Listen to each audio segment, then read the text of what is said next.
قومی احتساب بیورو نے 1999 میں اپنے قیام کے بعد 23 سال کے دوران قومی خزانے میں صرف 6.5 ارب روپے جمع کروائے، مگر ادارے کی جانب سے دعویٰ 821 ارب ریکور کرنے کا کیا جاتا رہا، یہاں تک کہ 500 ارب روپے وصول کرنے کا جو بودا اور جھوٹا دعویٰ کیا گیا، اس رقم کا کہیں وجود ہی نہیں۔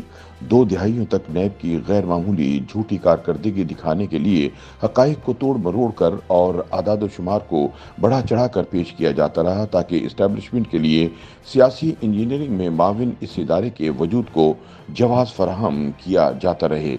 سینئر صحافی انصار عباسی کی ایک رپورٹ کے مطابق نیب نے دعویٰ کیا تھا کہ سابق چیئرمین نیب جاوید اقبال کے دور میں 500 ارب روپے ریکور کیے گئے، تاہم چیئرمین کے دعوے کے برعکس اس ریکور کردہ رقم کا کہیں وجود نہیں۔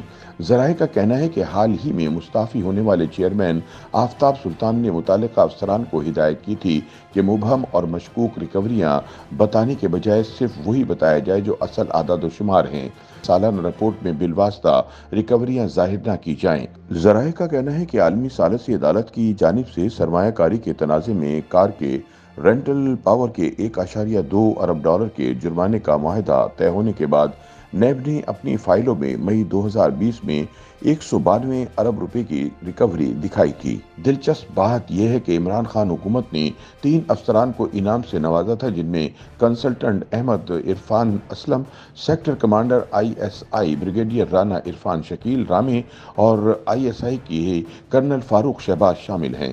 نیب دستاویزات کے مطابق کارکے نے حکومت پاکستان کے خلاف ثالثی عدالت میں مقدمہ کیا تھا۔ عدالت نے کارکے کے حق میں فیصلہ سنایا۔ حکومت پاکستان پر واجبات 1.2 ارب ڈالر ہو گئیں، تاہم نیب کے انویسٹیگیشن افسر نے آزاد جموں و کشمیر سے تعلق رکھنے والے ایک ملزم کے گھر پر چھاپہ مار کر اس کے غیر ملکی اثاثہ جات کے متعلق تفصیلات حاصل کی اور یہ کارکے کے خلاف براہ راست کمیشن کا ثبوت تھا۔ نیب نے یہ دعویٰ بھی کیا کہ نیب کے انویسٹیگیشن افسر کے کام کی وجہ سے ہی کارکے نے حکومت پاکستان سے اعلیٰ سطح پر رابطہ کیا اور ثالثی کی درخواست کی۔ نیب نے دعویٰ کیا کہ بات چیت کئی مراحل کے بعد معاہدہ طے ہوا، جس سے 1.2 ارب ڈالر کی بچت ہوئی۔ ایک اور کیس میں نیب نے اپنے کھاتے میں 73 ارب روپے کی ریکوری ڈال دی۔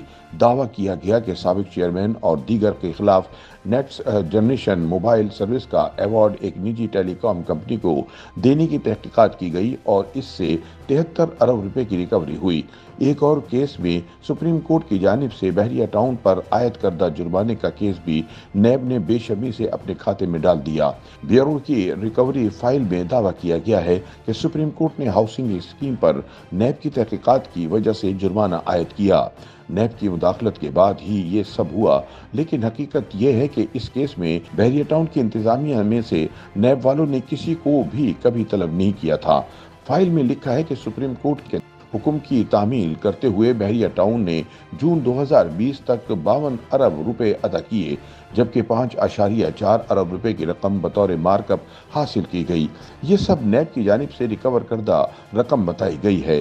ایک اور کیس میں نجی ہاؤسنگ اسکیم اور اس کے متاثرین کے درمیان ہونے والا ثالثی معاہدہ عدالت کے ذریعے ہوا، لیکن نیب نے اسے بھی اپنی ریکوری کھاتے میں ڈال دیا اور بتایا کہ 16 ارب روپے ریکور کیے۔ ایک ذریعے کے مطابق نیب نے ون ہائیڈ پارک کیس میں 41 ارب روپے کی ریکوری کا دعویٰ بھی کیا ہے۔ عمران خان کے دور حکومت میں وزارت خزانہ نے انکشاف کیا تھا کہ نیب نے اپنے قیام سے لے کر اب تک قومی خزانے میں صرف 6.5 ارب روپے جمع کرائے ہیں۔ وزارت کا یہ بیان نیب کے 821 ارب روپے کی ریکوری کے دعووں پر زبردست تماچا تھا۔ ایڈیشنل سیکٹری بجٹ کے مطابق نیب نے صرف 6.5 ارب روپے قومی خزانے میں جمع کرائے اور انہوں نے یہ بات سینٹ کی قائمہ کمیٹی برائے خزانہ میں کہی تھی۔ ایڈیشنل سیکٹری بجٹ کے مطابق ان 6.5 ارب روپے میں سے پی ٹی آئی حکومت کے دور میں صرف 1.4 ارب روپے یعنی مجموعی ریکور کردہ رقم کا 21.5% حصہ ہی جمع کرایا گیا۔ رابطہ کرنے پر نیب کے ایک عہدیدار نے ریکوری کے اعداد و شمار کو درست قرار دیا اور اصرار کیا کہ یہ سب نیب کی کارروائیوں کا نتیجہ ہے، لیکن اس میں بلا واسطہ کی جانے والی ریکوریاں بالواسطہ کی گئیں ریکوریوں میں شامل نہیں۔